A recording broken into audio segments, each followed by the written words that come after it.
আমি সাতটা আসমানকে তোমার মাথার উপরে বিনা স্তরে বিনা দিতে দাঁড় করে রাখছি। যদি তুমি আসমানের দিকে মাথা উঠাও সাতটা আসমানকে দেখতে পাবা, তবে হা হা কোন জায়গায় একটা খুঁটিও দেখতে পাবা না, কোন জায়গায় একটা কোনো কিছু দ্বারা বাধা দেওয়া বা কোনো কিছু দ্বারা রক্তারও এরকম কোনো দৃশ্য তুমি দেখতে পাবা না। তবে হা তোমার পায়ের তলে যে জমিন, এই জমিনের দিকে তুমি তাকায় দেখো, এই জমিনটাকে আমি কিভাবে সৃষ্টি করছি।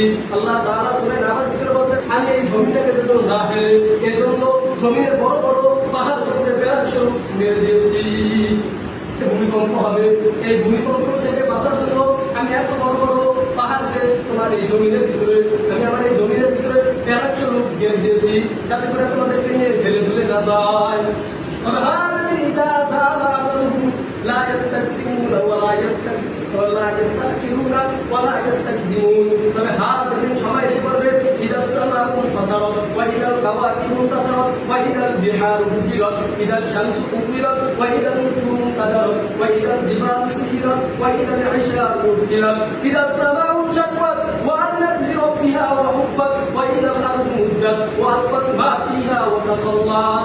তবে বান্দা যেদিন আল্লাহ তাআলার সময় আসবে, যেদিন ইসরাফিল আলাইহিস সালাতু ওয়াস সালাম সেটাই উদ্ধার করবে, যেদিন ইসরাফিল আলাইহিস সালাতু ওয়াস সালাম ওয়াদা হবে, সেই দিন ঠিকই আমি এই জমিন, এই পাহাড়, এই পর্বত, এই আসমান, এই জমিন সমস্ত জিনিসকে তুলার মতো উড়াই নিয়ে যাইব। এই সমস্ত ক্ষমতা কার? আল্লাহ তাআলা নীতি বলছেন, লিমানিল মুলকুল ইয়াউম লিল্লাহিল ওয়াহিদুল ওয়াহ্হাব।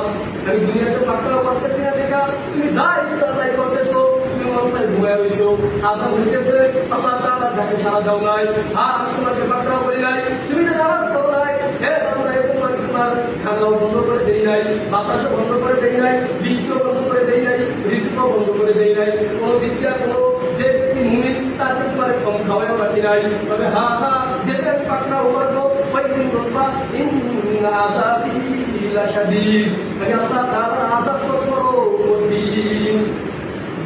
সেই দিন যত বলবা হা হা লা আদরি, তবে এই দিন সেই দিন এই কথা বলতে কোনো কাজ আসবে না। যদি তুমি যতই বলো না কেন, ইয়া লাইতানি কুনতু তুরাবা, আয় আল্লাহ আমি তো জানতাম না এই দিনের মুখোমুখি হইতে হবে, আমাকে এই দিনের সামনে দাঁড়াইতে হবে, আমার সমস্ত হিসাব দিতে হবে, তাহলে তো আমি বলতাম আমাকে, তাহলে তো আমি আর এই কাজ করতাম না, আর আমি আজকে নিশ্চয় আমাকে মাটি বানিয়ে দেন। কিন্তু আল্লাহ তাআলা বলছেন